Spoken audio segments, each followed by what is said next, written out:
बिस्मिल्लाहिर्रहमानिर्रहीम। जी students, next numerical देखें 4.8। Two blocks of masses 5 kg and 3 kg are suspended by two strings as shown.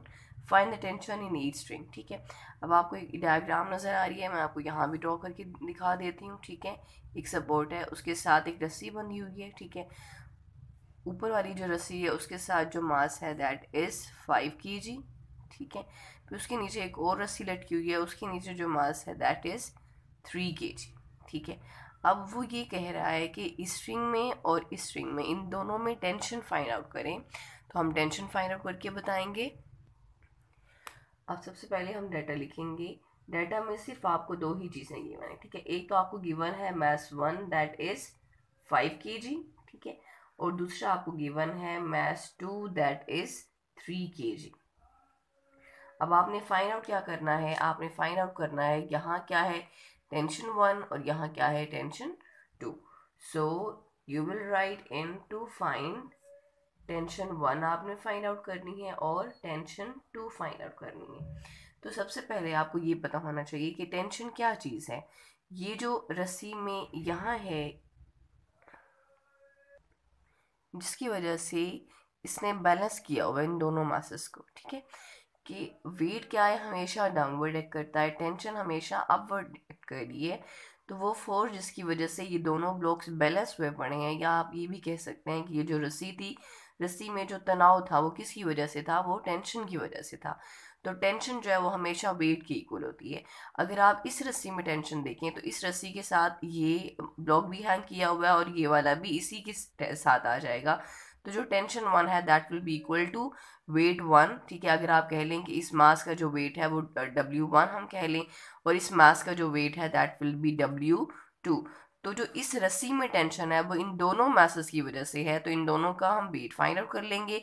अगर आप सिर्फ ये वाली रस्सी देखें, ये वाली रस्सी, इसके नीचे क्या है, सिर्फ ये 3 kg का मास है, तो जो इसमें टेंशन होगी that will be equal to only its weight. ठीक है, तो हम क्या करेंगे, हम सबसे पहले टेंशन 1 फाइंड आउट करेंगे। टेंशन 1 के लिए हम लिखेंगे, आपको पता है कि delta F Y is equal to 0। ठीक है, अब यहाँ एक्स एक्सिस के अलॉन्ग कोई भी फोर्स नहीं है, तो हम यहाँ क्या करेंगे, डेल्टा एफ वाई रिजल्टेंट लेंगे एफ वाई की फोर्सेस का। उसमें क्या आ जाएगा, अगर आप टेंशन 1 देखें, आपको पता है tension 1 will be equal to किसके इक्वल है, दोनों के वेट के इक्वल है। आप लिखेंगे W1 प्लस W2 आप लिखेंगे। ठीक है, अब W1 किसके इक्वल आपको पता है, weight is equal to mg। W is equal to mg आपने पढ़ा है, आप यहाँ लिखेंगे mg। W1 है तो मास विल बी 1, प्लस आप लिखेंगे W2, तो इसमें क्या आ जाएगा मास 2 इंटू g।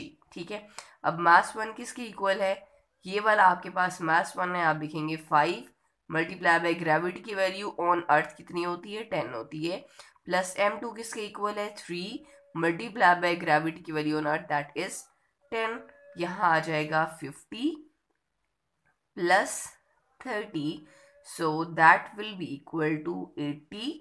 और आपको पता है टेंशन क्या है, वेट के इक्वल है, तो वेट का जब ऐसा यूनिट आपके पास है न्यूटन, तो इसका भी ऐसा यूनिट क्या होगा, न्यूटन होगा। ठीक है, अब आप ये देखेंगे कि जो टेंशन 2 है, आप टेंशन 2 फाइंड आउट करेंगे, तो आपको पता है टेंशन 2 किसके इक्वल होती है, टेंशन 2 जो है वो सिर्फ इसी के वेट के इक्वल है, क्योंकि इस रस्सी के साथ सिर्फ यही मास लटका हुआ है।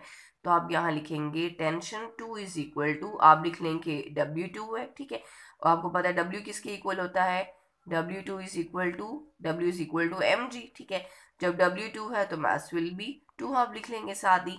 तो मास 2 किसके इक्वल है, 3 मल्टीप्लाई बाय ग्रेविटी की वैल्यू कितनी है, 10, so that will be equal to 30 newton. ठीक है, और हमेशा जब भी आप यूनिट लिखेंगे आप इस न्यूमेरिकल वैल्यू और यूनिट के दरमियान में हमेशा गैप देंगे।